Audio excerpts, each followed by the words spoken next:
Bismillah, alhamdulillah, wassalatu wassalamu ala rasulillah Sayyidina Muhammad bin Abdullah wa alihi wa ashabihi wa mawalah. Larangan kedua daripada larangan-larangan bagi seseorang yang telah kena hadas kecil.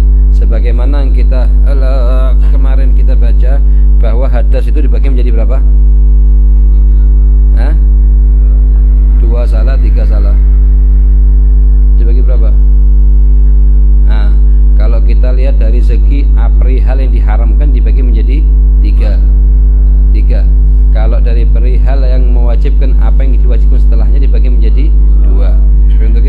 Jadi hadas itu dibagi menjadi tinggal pembagiannya. Pertama dari segi apa? Dari segi perihal yang diharamkan. Ini dibagi menjadi 3, hadas kecil, hadas sedang, hadas besar.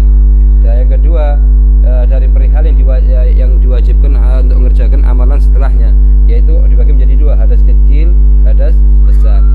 Dan hadas kecil wajib wudu, mandi.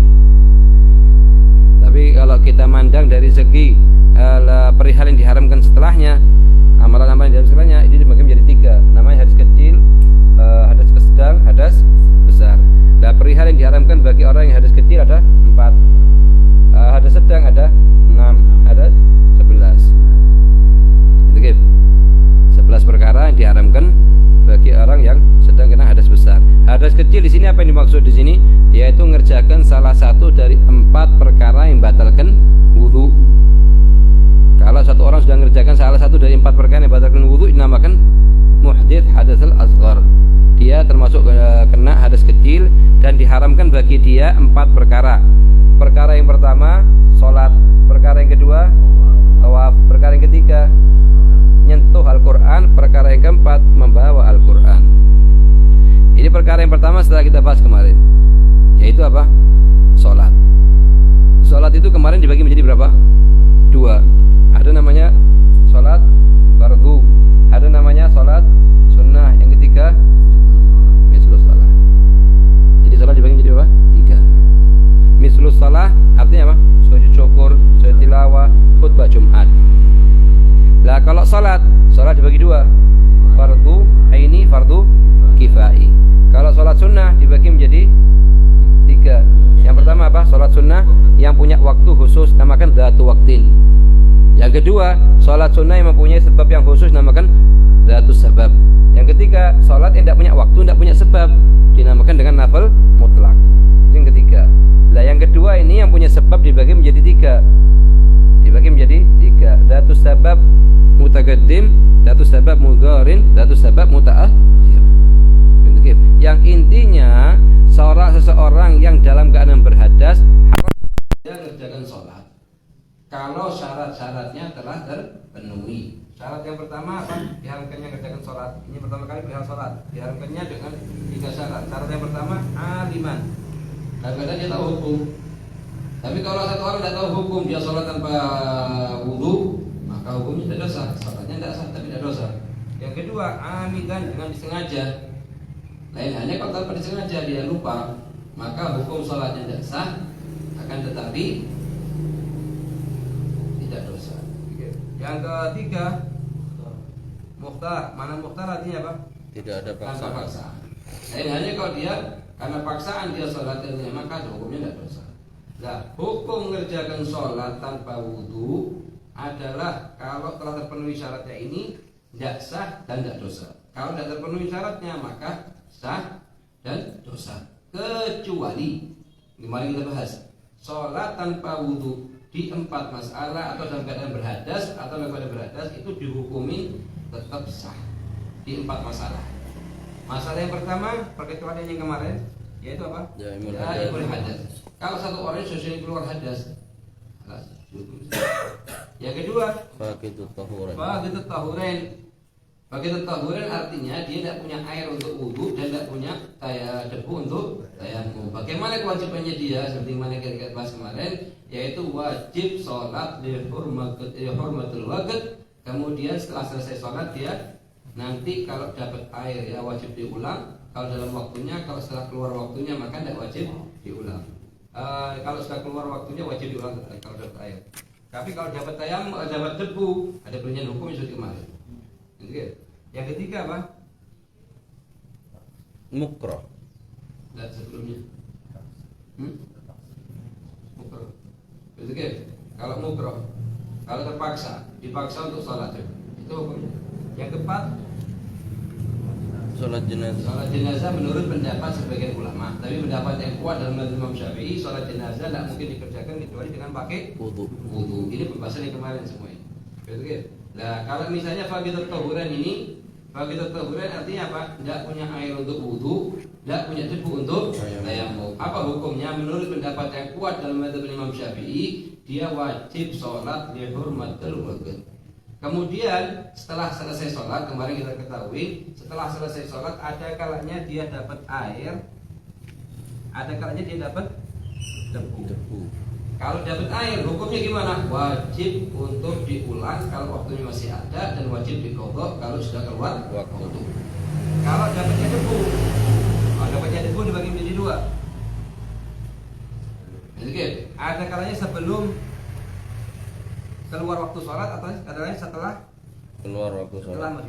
Kalau sebelum keluar waktunya sholat, misalnya dia sholat zuhur tanpa wudhu karena tidak dapat air, tanpa tayammum karena tidak dapat debu, kemudian sebelum keluarnya waktu zuhur dia dapat debu, maka wajib untuk diulang.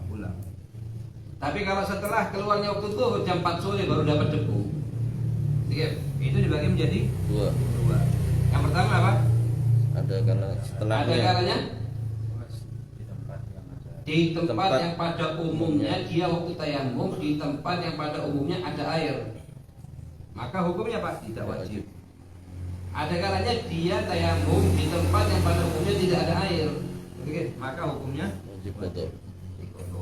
Ini perincian yang masalah pelajaran yang kemarin, yaitu perihal pertama yang diharamkan bagi orang yang batal wudu. Ada batal wudu dalam keadaan hadas kecil, yaitu ada 4. Yang pertama adalah sholat. Sekarang kita akan bahas masalah kedua, yaitu apa? Tawaf. Perhatikan, tawaf itu dibagi menjadi dua. Ada namanya tawaf fardu, ada namanya tawaf sunnah. Ada namanya tawaf apa? Fardu, ada namanya Sunnah. Nah, tawaf fardu ini yang dimaksud dengan tawaf fardu adalah semua tawaf alladzi daraja tahta nusuk. Semua tawaf yang dalam satu ibadah. Misalnya ibadah haji atau umroh. Itu namanya tawaf fardu, baik dia bentuknya wajib seperti tawaf wada, atau tawaf ifadah, atau tawaf qudum. Jadi tawaf yang dilakukan oleh jamaah haji ada 3. Ada namanya tawaf qudum, pertama kali datang. Yang kedua namanya tawaf ifadah pada malam Idul Adha, mulai waktunya. Yang ketiga namanya tawaf wada, waktu mau keluar dari Makkah. Lah, ini semua dinamakan dikategori tawaf fardu. Yang kedua tawaf sunnah. Tawaf sunnah gimana? Tawaf sunnah ini yang tidak di bawahnya satu ibadah, tidak di dalamnya satu ibadah. Mandara jatah tenusuk, ini dalam satu ibadah. Misalnya apa? Daripada duduk banyak Ka'bah, setelah sholat subuh duduk banyak Ka'bah, anda mau tawaf aja. Itu namanya tawaf. Sudah duduk di banyak Ka'bah, daripada duduk gini mau tawaf aja gitu. Setelah subuh, setelah zuhur, setelah asar. Nah, ini namanya tawaf sunnah. Nah, apa hukumnya? Tawaf fardu atau tawaf sunnah tidak mungkin dikerjakan kecuali dengan punya wudu. Nah, kalau misalnya daripada berhadas, maka tidak sah tawafnya. Hal ini menurut pendapat yang kuat dalam mazhab Imam Syafi'i. Ada pendapat sebagian ulama Syafi'iyah yang mengatakan sah tawaf wada tanpa wudu. Tapi pendapat yang kuat tidak. Tawaf wada atau tawaf qudum atau tawaf ifadah ataupun tawaf sunnah semuanya harus pakai wudu. Tidak sah tawaf tanpa wudu dalam mazhab Imam Syafi'i. Khilafan Imam Abu Hanifah. Dalam mazhab Abu Hanifah, tawaf itu boleh dikerjakan tanpa wudu, tapi dengan hadas kecil dia wajib membayar kambing. Fidyah yaitu kambing. Kalau dengan hadas besar, dan kadang hadas besar dia tawaf, maka wajib membayar fidyah yaitu motong unta. Ya. Haram dan tidak sah bagi seseorang yang tidak memiliki wudhu untuk melaksanakan tawaf Ini fardu haram atau dan tidak sunnah. sah ini kalau dikerjakan ini haramnya dan kerjakan dalam keadaan tahu hukum, aliman, amidan sengaja dan muhtar. Tapi kalau dia lupa tawaf tanpa wudhu maka tawafnya tidak sah dan tidak haram. Ya. Karena syarat dalam tawaf sama seperti syarat dalam sholat, yaitu harus dalam keadaan suci. Jadi tawaf bimanzilat as-salah. Bimanzilat as-salah dari segi apa? Dari segi wajib dalam keadaan bersuci. Yang kedua dalam keadaan wajib untuk menutup aurat. Lain hanya dalam segi kalam, harokat dan lain-lain tidak. Ya. Faedah, perbedaan antara tawaf fardu dan tawaf sunnah. Tawaf fardu yaitu tawaf yang terdapat dalam ibadah haji atau ibadah umroh. Baik, Itu tawaf yang dalam dilakukan dalam keadaan ibadah haji atau umrah namanya tawaf fardu. Meskipun hukumnya sunnah atau wajib atau rukun. Ya. Baik tawaf kudum, tawaf ifadah Tawaf atau hukumnya sunnah. Kalau satu orang jamaah haji tidak mau mengerjakan tawaf kudum tidak masalah. Tawaf kudum hukumnya sunnah. Kalaupun ditinggalkan hukum hajinya sah dan tidak wajib mengeluarkan fidyah. Itu tawaf apa? Kudum. Hukumnya apa? Sunnah. Kalau ditinggalkan hajinya sah dan tidak wajib mengeluarkan fidyah. Yang kedua, tawaf ifadah. tawaf ifadah ini rukun daripada rukun-rukunnya haji. Harus dikerjakan. Kalau tidak dikerjakan tidak sah hajinya dan tidak mungkin diganti dengan fidyah. Karena tawaf kan tawaf ifadah. Begitu. Apa hukumnya tawaf ifadah? Rukun. Rukun. Begitu. Artinya apa? Tidak sah haji tanpa dikerjakan. Yang kedua, tidak bisa diganti dengan fidyah. Begitu ya. Tawaf wada. Yang ketiga namanya tawaf wada, perpisahan. Nah, tawaf wada ini hukumnya Pak wajib. Nah, kalau ditinggalkan maka menurut pendapat yang kuat yaitu wajib membayar dan jika tanpa udzur. Tapi kalau ditinggalkan dengan udzur, tidak wajib bayar. Misalnya perempuan yang haid udzur dia tidak bisa tawaf wada. Waktu akan mulai tawaf wada datang darah haidnya dia, maka ma'dzur. Oke, maka apa? Ma'dzur tidak wajib bagi dia untuk membayar fidyah dan tidak wajib untuk mengadakan tawaf. Betul. Jadi itu menurut pendapat yang kuat dalam mazhab Imam Syafi'i. So bedanya antara tawaf rukun dengan tawaf wajib, tawaf wada. Betul. Tawaf rukun namanya tawaf ifadah. Bedanya antara rukun dan wajib di sini, rukun itu harus dikerjakan. Tawaf fardu harus dikerjakan, tidak bisa diganti dengan fidyah. Tapi kalau wajib, perihal yang wajib dikerjakan dan jika ditinggalkan bisa diganti dengan fidyah. Tidak ada bedanya antara fardu dan wajib kecuali di beberapa bab, di antaranya bab haji dibedakan antara kalimat fardu dan wajib. Selainnya beberapa bab tersebut fardu dan wajib artinya sama. Jadi fardu dan wajib artinya sama. B. Tawaf sunnah. Tawaf sunnah ya tawaf ini. Tawaf ini kita dalam keadaan bukan kemudian haji dan umrah. Kita tidak berihram haji, tidak berihram umrah. Kita hanya nyebutkan nawaitul hajj atau kita nyebutkan nawaitul umrah. Itu namanya tawaf sunnah. Betul ya? Yaitu tawaf yang dilakukan di luar ibadah haji atau ibadah umrah. Saya dulu namanya Ka'bah ini setelah sholat subuh mau buat apa? Buat tawaf aja.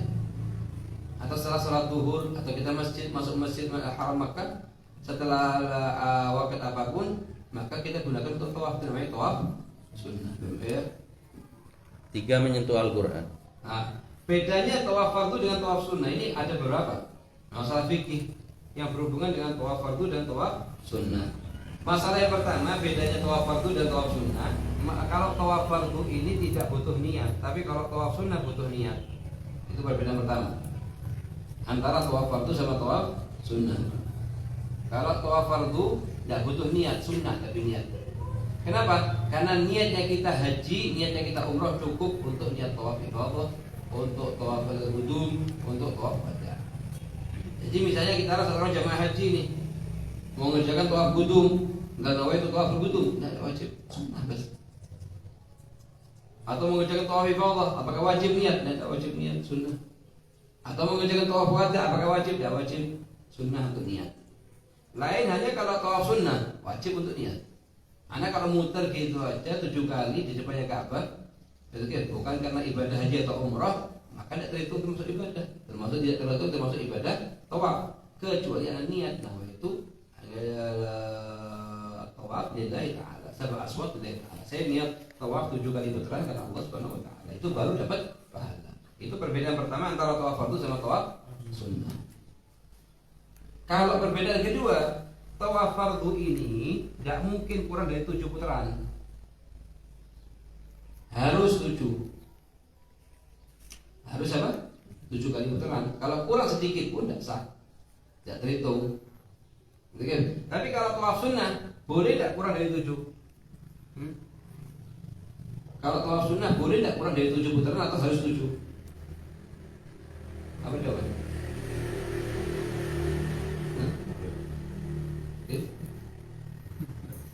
Tidak ada menjawab lagi. Kita bilang boleh salah, tidak boleh salah. Kan paling mudah itu jawab boleh, tidak. Kenapa boleh, kenapa tidak tahu. Yang paling penting jawab boleh aja. Atau kalau tidak, cuma A atau B. Pak, jadi ada perincian hukumnya. Kalau ditanya boleh sholat apa tawaf sunnah, boleh kurang dari itu apa tidak? Ada perincian hukumnya.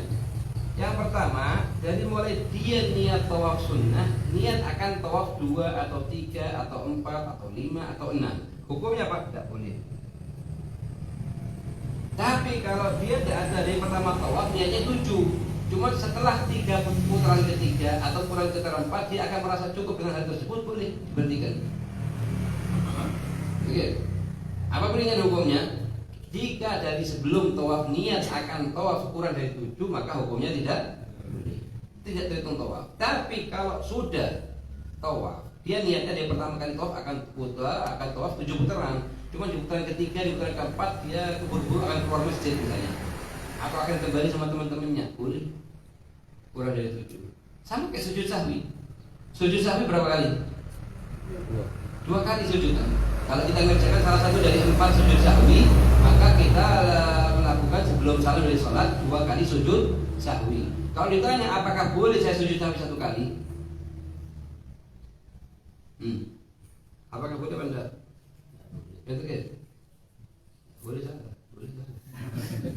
Apa jawabannya? Kalau ente sudah sujud yang pertama, niatnya ente sebelum sujud akan sujud 2 kali. Setelah sujud yang pertama, waktu duduk di antara 2 sujud akan merasa cukup dengan sujud tersebut, boleh. Tapi kalau dari pertama, anak akan sujud sahwi 1 kali, kemudian langsung akan salam, sebelum melakukan sujud yang pertama, sudah niat begitu, maka batal salatnya. Jadi, maka hukumnya apa? Batal salatnya.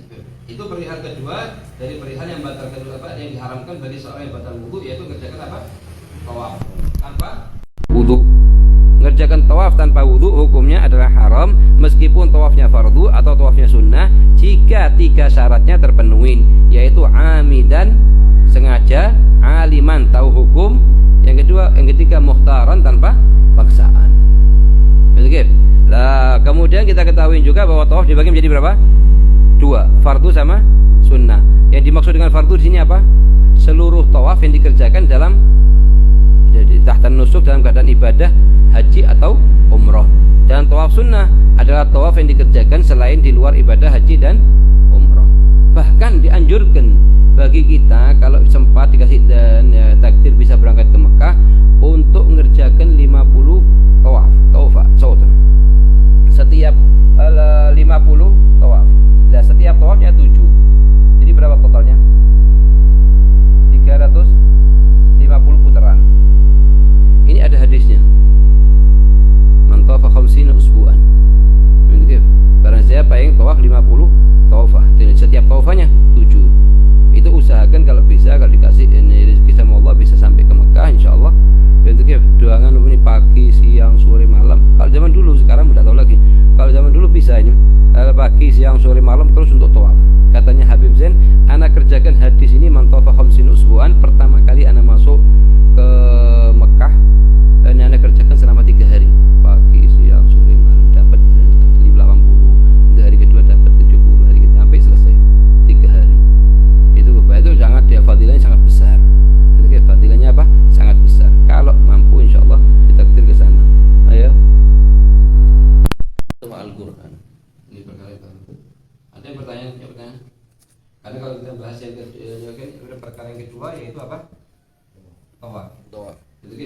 perinciannya tawaf hafalkan. Karena sudah ada perincian di sini masih belum sebagian lupa.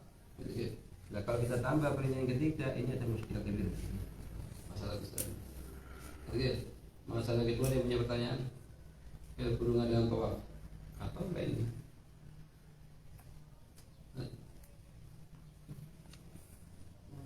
Oh.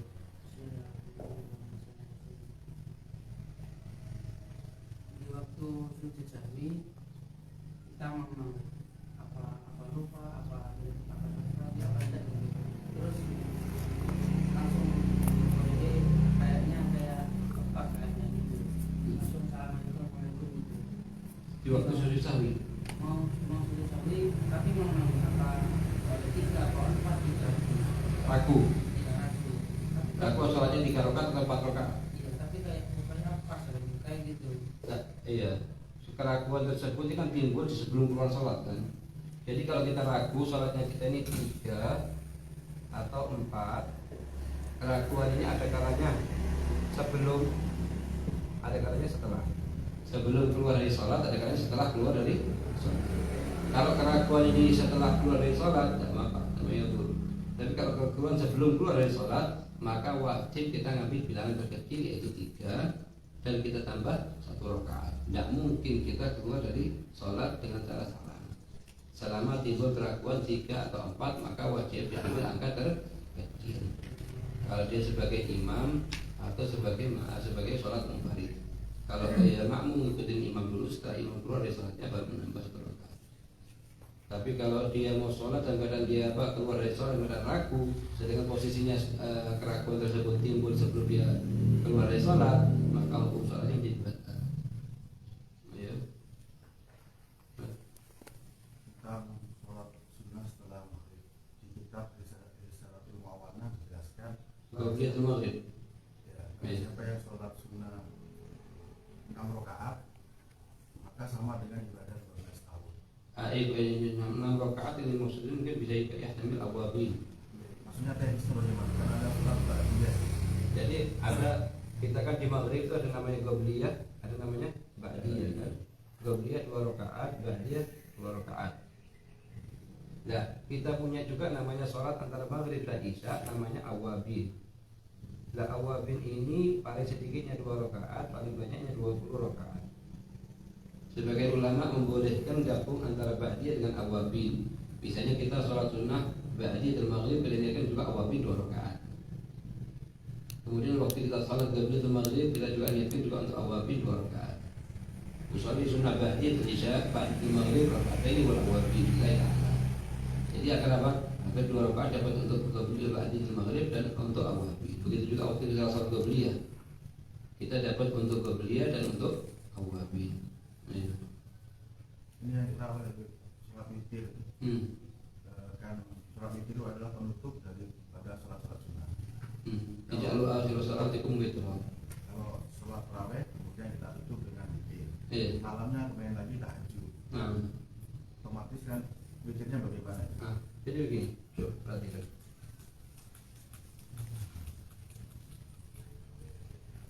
Kita punya sholat witir itu kan paling sedikitnya 1 rakaat, paling banyaknya 11. Ada pendapat di mazhab Imam Syafi'i paling banyaknya 13. Dan kita sholat sama imam 3 rakaat witir. Kemudian kita bangun di akhir malam, kita akan lakukan tahajud. Perhatikan dulu apa yang dimaksud dengan kalimat tahajud. Tahajud itu sholat apapun yang dikerjakan setelah sholat isya dan setelah tidur. 2 syaratnya. Sholat apapun yang dikerjakan setelah sholat isya dan setelah tidur. Maka sholat apapun, misalnya kita sholat sunnatul wudu, sholat menyelesaikan witirnya ini, atau kita sholat hajat, kita sholat istikharah, itu semua dinamakan tahajud. Jadi definisinya tahajud itu sholat sunnah, sholat apa sunnah atau fardu yang dikerjakan setelah sholat isya atau sholat setelah tidur. Nah, kita kalau kita sholat isya 3 rakaat sama imam, kemudian kita bangun seperti yang bilang, bangun waktu tahajud, kita gunakan apa? Terus dengan 8 rakaat sisanya itu. supaya apa? Witirnya kita jadi 11, pas 11. Loh, kata Rasul katakan la witrona fil laila. Iya, dua la witrona fil laila kalau sudah bilangan witir yang pertama sempurna 11. Misalnya sholat sama imam 20 rakaat witir ditambah 20 rakaat tarawih ditambah 11 witir.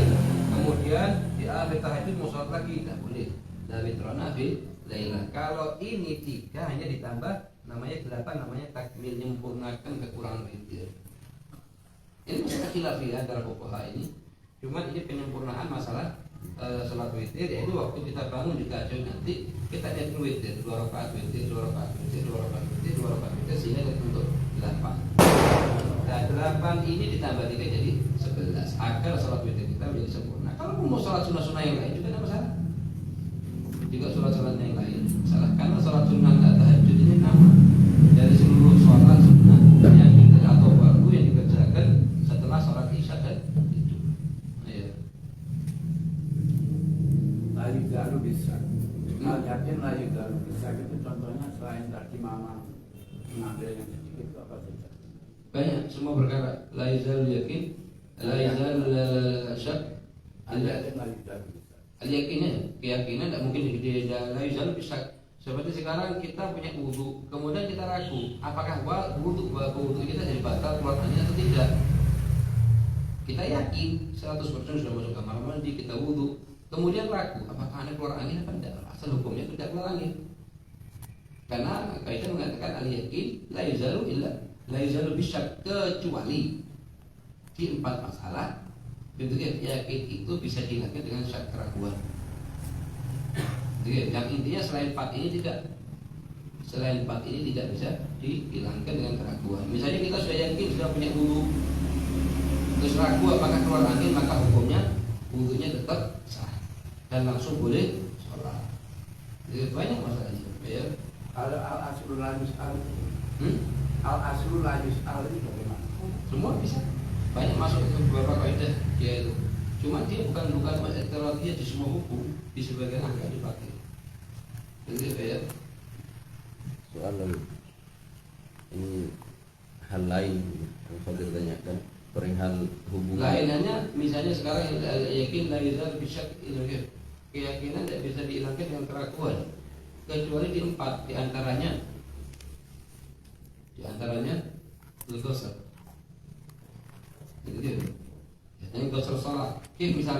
Misalnya kita takbir niat sholat zuhur 2 rakaat karena kita musafir.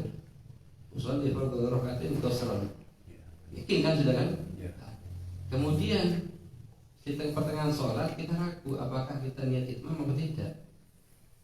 Itu keraguan mempengaruhi sehingga mewajibkan kita untuk sholat 4 rakaat. Misalnya sekarang kita pakai khuf itu kita ketahui sepatu khuf kalau daripada mukim berapa waktunya? Sehari semalam. Nah, kalau daripada bepergian 3 hari. Nah, kita ragu kemarin saya mulainya pakai sepatu khuf ini jam 8 apa jam 9. Kalau jam 8 berarti selesainya jam 8 pagi. Kalau jam 9 berarti selesai jam 9 pagi. Gitu kan? Hukumnya bagaimana? Ya ini bila kalau sudah nyampe jam 8 tidak boleh pakai sepatu khuf lagi, harus dilepas, diulang lagi, taharahnya baru pakai lagi. Padahal ini keraguan kan? Jadi kita kerjakan hari pertama itu dengan keyakinan. Itu diantara masalah-masalah yang terangkatnya yakin dengan keraguan. Pendapatnya kaidah fikih mengatakan yakin la yazal. Ayo. terkait dengan hubungan Ya. Apa ada beritanya wudhu? Wudhu itu apa mengandung itu tadi? Misalnya apa? Hikmah. Banyak sebagian ulama menyebutkan. Sebagian ulama menyebutkan diriwayatkan dari Ibn Abbas dan lain-lainnya. Hikmahnya kenapa kita disuruh wudhu saja, terus anggota wudhu yang dicuci hanya wajah, tangan, kepala dan kaki. Mungkin hanya hikmahnya diantaranya Ibn Abbas mengatakan karena mandang ini kisahnya sebagian mengatakan betul, sebagian mengatakan tidak. Gitu kan? Sebagian mengatakan betul, sebagian mengatakan tidak. Diantaranya kisahnya Nabi Allah Adam. Itu ya waktu jadi seperti ini. Ya. terkait dengan hubungan murid dengan gurunya. Ketika murid ini kuat ta'alluq dengan gurunya, bagaimana sekiranya kuwatut ta'alluq ini ada, tetap tumbuh subur meskipun si guru hadir ataupun tidak. Nah, ini ta'alluq ini sebetulnya cabang dari takhalluq. Kalau kita cinta kepada guru, artinya Pak, kita ngikutin apa yang diamalkan oleh guru ini. Gitu kan? Jadi kita diwajibkan sebagai santri untuk ngikutin apa yang diamalkan oleh guru, bukan kita bangga-banggaan dengan guru. Kalau hanya guru saya pulang, saya belajar sama pulang dan lain-lain, itu tidak cukup. Jadi, sampai guru jadi murid itu jadi seperti nuskah, seperti fotokopiannya guru. Oh guru saya tidak pernah meninggalkan sholat duha, saya tidak meninggalkan sholat duha. Oh guru saya misalnya gini, akhlaknya begitu, akhlaknya dan lain-lain, kita kerjakan. Jadi, kalau sebatas ngaku-ngaku anak gurunya ini atau anak belajar di sini dan lain-lain, itu sudah bukan kategori yang baik ini. Itu tidak cukup. Hanya kita ngaku-ngaku. Kenapa? Perhatikan aja Nabi Allah Adam di surga, dikeluarkan dari surganya Allah Subhanahu wa taala karena satu khatilah. Kalau misalnya kita belajar di Madinah, di Mekah, di Baghdad atau di Mesir atau kuliah di ini, kuliah di sana dan lain-lain, kita bangga dengan hal tersebut, sesuatu yang tidak dianjurkan. Tidak dianjurkan. Tidak boleh kita berbangga-bangga dengan satu dari 4 perkara. Pertama, berbangga-bangga dengan Quran. Jadi perhatikan Nabi Allah Adam dunia di mana? Di surga juga. Tidak boleh berbangga dengan nasab. Perhatikan Abu Lahab. Perhatikan tidak boleh kita berbangga-bangga dengan ilmu. Berapa banyak yang Allah jadikan contohnya dalam Al-Quran sebagai kalab. Padahal dia alimnya tidak karuan. Atau berbangga-bangga dengan harta. Lihat Qarun, Fir'aun semuanya tidak manfaat sama sekali hartanya pada pengikutnya. Yang intinya apa? Yang intinya kita ini ta'alluqnya kita sama guru meskipun jauh atau dekat itu berpengaruh, sangat berpengaruh pada imannya kita, pada akhlaknya kita. Kalau kita takhalluq, kita ngikuti tasyabbuh dengan apa yang kita oleh guru. Meskipun sedikit seperti guru kita, jadi guru kita misalnya levelnya 100, kita 10, 5, 3, tapi ngikutin tasyabbuh dengan apa yang dikerjakan oleh guru. Kalau sebatas pesta alat ta'alluq ini takhalluq, menyebabkan takhalluq. Wa takhalluq ini menyebabkan takhalluq. Ini terakhirnya takhalluq. Ya. Hukum mengulang sholat tarawih bagaimana ada di tarikh itu jatuhnya? Hukum i'adah nafilah. Sebagian ulama membolehkan i'adah nafilah. Ini i'adah sholat sunnah. Ini dengan sebagian dulu anak waktu masih pertama kali usia balik kadang sholat. Sebagian meniatkan qadha. Sebagian niatkan qadha ayam tamyiz, waktu dia dalam usia mumayyiz, tidak sholat tarawih, kadang tidak sholat, kadang atau setelah dia balik, kadang ada yang luput, ada yang sebagian ulama niatkan i'adah. Hukumnya jaiz ini. I'adah nafilah jaiz. Selama diniatkan untuk qadha atau lain-lainnya, kita tidak mungkin kita dikatakan ini dari mulai kita balik selalu sholat 20 rakaat. Begitu. Seperti Habib Sa'id bin Abdullah Syadiri, guru kita, sholat 4 kali. Beliau rahimahullah ta'ala sholat 4 kali biasa dan semalam. Itu tidak ada masalah sama sekali selama diniatkan untuk qadha atau ditutup i'adah bab ta'arruf rahmatullah ta'ala ini. Min bab li wala yazal 'abdi yataqarrabu ilayya bin nawafil hatta uhibbah. Fa idza ahbabtuhu kuntu sam'ahu alladhi yasma'u bihi ila akhir hadits. Barang siapa yang paling minimnya 2 rakaat sholat tarawih, paling banyaknya 20. Kalau mau diulang lagi tarawih dengan niat qadha di ayam tamyiz apa salah? Niat qadha ayam tamyiz atau niat qadha untuk dia masuk usia balik dan sholat kita sholat untuk nutupin kekurangan masalah. Karena termasuk sholat sunnah dan waktu. Nah, sholat sunnah dan waktu ini hukumnya sunnah untuk di qadha atau kita bukan hanya sholat tarawih, bahkan sholat fardu. Sholat fardu pun itu sudah kita qadha. Kapan sholat kita qadha? Kalau sekiranya kita yakin dulu waktu pertama kali usia balik kadang sholat kadang tidak. Jadi, atau kita mengqadha sholat fardu waktu ayam tamyiz. Waktu ayam tamyiz ini waktu kita mulai dari shabi mumayyiz sampai usia balik. Gitu ya. Terima kasih. Bagaimana kita melaksanakan sholat sunnah yang itu sholat sunnah tidak dilaksanakan di zaman Rasulullah, misalnya sholat Rebu Hasan sholat Rebo di akhir bulan Safar. Itu ada yang bilang ada sunnah karena sholat sunnah karena dilaksanakan oleh ulama atau kiainya tertentu. So, tidak mungkin satu ulama atau siapapun membuat sholat baru tanpa ada dalil. Sholat ini ibadah yang harus punya dalil dari hadis. Cuman hadisnya mungkin sebagian ulama menghukumi dhaif. Cuman kalau misalnya sholat Rabu akhir Rabu bulan Safar tadi dimaksudkan, akhir Rabu bulan Safar itu Imam Ghazali menyebutkan dari hadis. Tapi bukan artinya Imam Ghazali atau ulama buat sholat sendiri. Tidak mungkin dan tidak boleh satu orang pun di antara kita buat jenis sholat baru yang tidak ada dalilnya, baik dari hadis sahih atau hasan atau dhaif.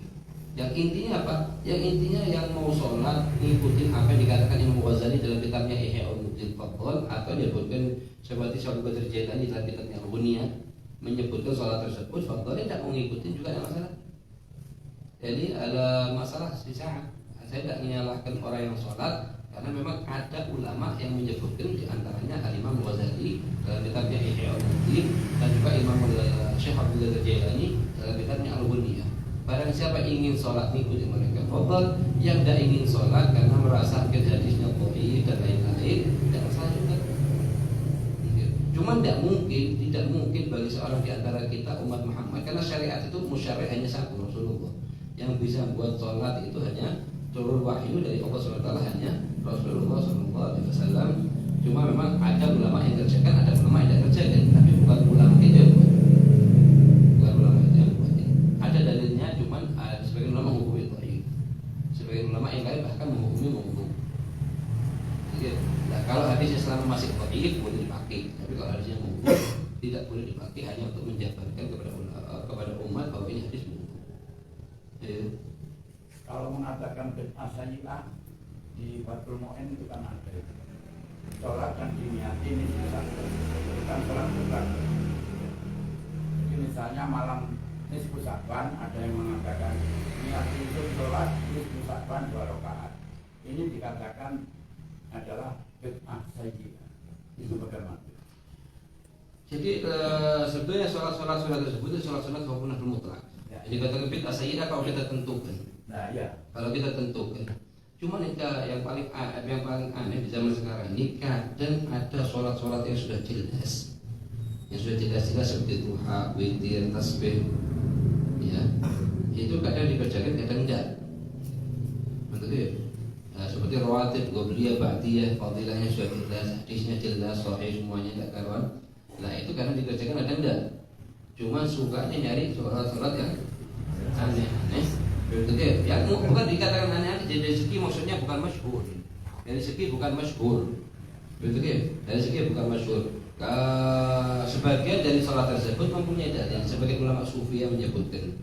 Di antara Imam Ghazali, di antara Imam Syekh Abdul Jailani dan lain-lain. Sebagian ini tidak ada dalil sama sekali. Kalau sudah ulama fuqaha mengatakan tidak boleh, haram dan lain-lain, dan usul ulama sufi juga mengatakan hal yang sama, halas tidak boleh dikerjakan ini. Mungkin kita kerjakan pilihan yang lain. Sholat tasbih sangat fadilahnya sangat besar. Kadang kita sholat, kadang tidak. Mungkin cuma 20 sholat. Begitu. Kenapa kita sibuk diri kita dengan sholat yang mungkin terjadi berbeda antara ulama, antara fuqaha sama sufi. Itu sedangkan ada perihal-perihal sholat yang sudah jelas-jelas kita tidak kerjakan ini. Seperti qobliyah, ba'diyah, kadang sholat, kadang tidak. Sholat duha, kadang sholat, kadang tidak. Sholat tasbih, kadang sholat, kadang tidak. Ayo. Ini lebih utama ini kita kerjakan hal-hal yang sudah jelas dulu, kecuali sudah jelas-jelas disebutkan dalam kitab Ihya Ulumuddin atau kitab-kitab yang lain yang sudah masyhur mu'tamad Ahlus Sunnah wal Jamaah, boleh kita amalkan. Berbagai itu kita mengamalkan. Kita yakin, selama kita yakin itu nisbahnya betul, bukan ada tambahan-tambahan dari orang-orang yang nyata dan lain-lain. Jadi ada mubalik yang di situ mentarget sekian atau guru yang mentarget bayarannya juga sekian. Itu dengan dalil kita itu marayat al-kum ajrul itu termasuk apa tidak? Mentarget ngajar. Ya mengajar. Apa namanya sholat? Mengajar ini boleh. Ulama menjelaskan lebih utama kita ngajar lillah wa fillah. Kita ngajar semata-mata karena Allah Subhanahu wa taala. Begitu juga kita ngimami sholat semata-mata karena Allah Subhanahu wa taala. Lah kalau misalnya mau minta upah apakah boleh apa tidak? Ulama boleh menyewa seseorang untuk mengajar kita hukum perkara yang boleh. Begitu hukum perkara yang boleh. Cuma lebih utama kalau tidak ngambil. Begitu. Apalagi dengan kerjaan ngajarnya dia tersebut mencegah dia untuk mendapatkan nafkah untuk istri dan anaknya. Misalnya ngajarnya dari pagi sampai sore.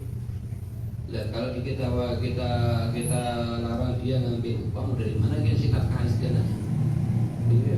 Yang intinya istijar menyewa seseorang untuk ngajar hukumnya boleh. Cuma yang lebih utama kita tidak ngambil. Ada kalau di kota Tarim itu misalnya imam sholat itu dikasih upah bukan dasar sebagai imam, sebagai muadzin, tapi dikasih upah disewa untuk buka pintunya masjid, untuk merapikan masjid, menghidupkan lampunya, sewanya untuk itu. Tapi untuk sholat dan mengadarnya itu majanan. Supaya apa? Supaya dapat pahalanya orang yang ada 7 tahun muhtasibah, supaya dapat pahalanya orang yang imam muhtasibah. Jadi dia sewa bukan untuk jadi imam, bukan untuk jadi muadzin, tapi dia disewa untuk buka pintunya masjid, menghidupkan lampunya masjid, bersihkan masjid, disewanya untuk itu, akad sewanya. Ya. Jadi dia dapat, rasanya dapat gaji, cuman gajinya bukan untuk sholat, gajinya bukan untuk ya. Hukum sholat pakai sepatu habis. Yang terjadi kemarin di demo di Jakarta kan pakai sepatu. Hukumnya bagaimana? Hukum sholat pakai sepatu, tidak masalah. Hukum sholat pakai sepatu tidak masalah selama kita yakini di sepatu kita tidak najis.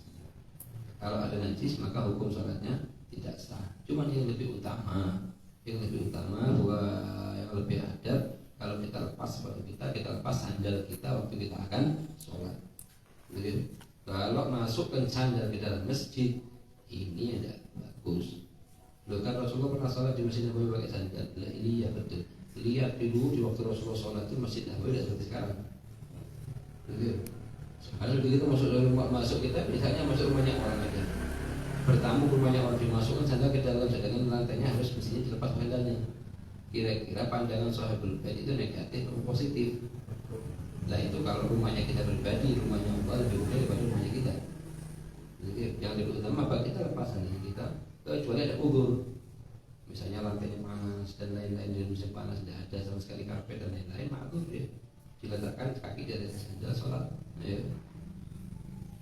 Jadi nyolati mayit misalnya, karena tempat itu terlalu padat, sehingga kita itu melepaskan sandal, sehingga kaki kita itu ditumpangkan, jadi ada yang tidak dilepas. Itu apabila kita mau berjalan tentu kan katut. Itu yang dimaksud memakai, dan sandal itu ada najis itu bagaimana? Kalau pakai sandal kalau sekali itu dimasukkan. Ya. Tapi kalau kita di atasnya, kalau di atasnya nggak masalah. Kalau sudah dimasukkan dan ini termasuk mati. Oh, pakai. Termasuk mati boleh. Meskipun tidak berat Ya. dari posisinya. Ayo.